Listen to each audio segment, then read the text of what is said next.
আগামী 16ই জুন থেকে পর্যটকদের জন্য বন্ধ হয়ে যাচ্ছে ডুয়ার্সের সমস্ত জাতীয় উদ্যান ও সংরক্ষিত বনাঞ্চল।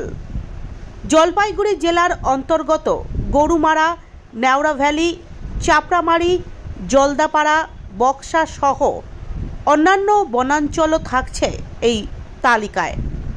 প্রতি বছর 16ই জুন থেকে 15ই সেপ্টেম্বর পর্যন্ত সময়কালকে বন দফতর বন্য প্রাণীদের প্রজননকাল হিসেবে বিবেচনা করে। সেই কারণে এই সময়টিতে জঙ্গলে মানুষের প্রবেশে নিষেধাজ্ঞা জারি করা হয়। বর্ষার সময় জঙ্গলে গাছপালা ঘন হয়ে যায়, রাস্তাঘাটও হয়ে পড়ে বিপজ্জনক।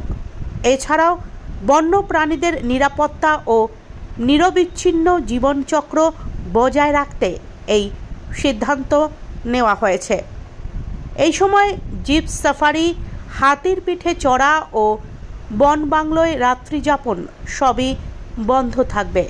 ফলে কিছুটা মন খারাপ পর্যটকদের, কারণ জঙ্গলের গভীরে গিয়ে গন্ডার, হাতি, বাইসন বা ময়ূর দেখার সুযোগ আপাতত মিলবে না। ব্যবসায়িকভাবে ক্ষতিগ্রস্ত হবেন স্থানীয় পর্যটন ব্যবসায়ীরাও। তবে জলপাইগুড়ি বন বিভাগের তরফে জঙ্গলের বাইরে থাকা ওয়াচ টাওয়ার এবং বন বাংলোগুলি খোলা রাখার জন্য রাজ্য বন দফতরের কাছে একটি প্রস্তাব পাঠিয়েছে পর্যটকদের কথা মাথায় রেখে। যেমন কালিকাপুর, ধূপঝোড়া, পানঝোড়া, হর্নবিল ক্যাম্প ও চুকচুকি ওয়াচ টাওয়ারগুলি খোলা রাখার জন্য দাবি জানিয়েছেন পর্যটন ব্যবসার সঙ্গে যুক্ত মানুষরা। বন দফতরের তরফে জানানো হয়েছে, আগামী 16ই সেপ্টেম্বর থেকে ফের খুলে দেওয়া হবে সব জাতীয় উদ্যান ও সংরক্ষিত বনাঞ্চল।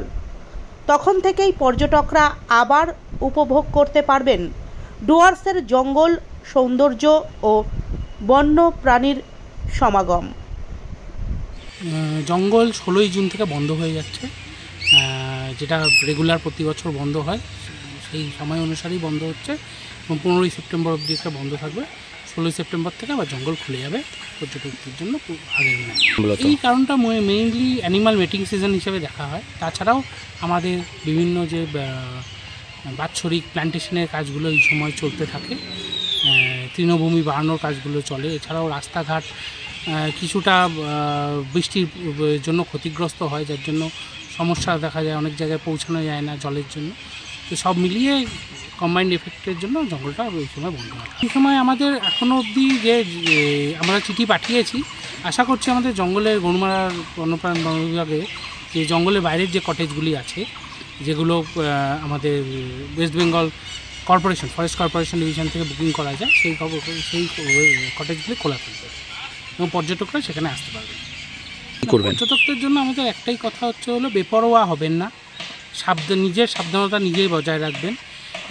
কোনো জন্তু জানোয়ার যদি আপনাদের সামনে চলেও আসে রাস্তা দিয়ে যাওয়ার সময়, অযথা দাঁড়িয়ে তার সাথে সেলফি তোলা বা তার ছবি তুলে তাকে উত্ত্যক্ত করার চেষ্টা করা, চিৎকার চেঁচামেচি হইহল্লা করা, এগুলো করবেন না। আপনি আপনার রাস্তায় চলে যান, জানোয়ার আপনাকে কোনো রকম কোনো ক্ষতি করবে না, ও নিজের রাস্তায় ঠিক চলে যাবে।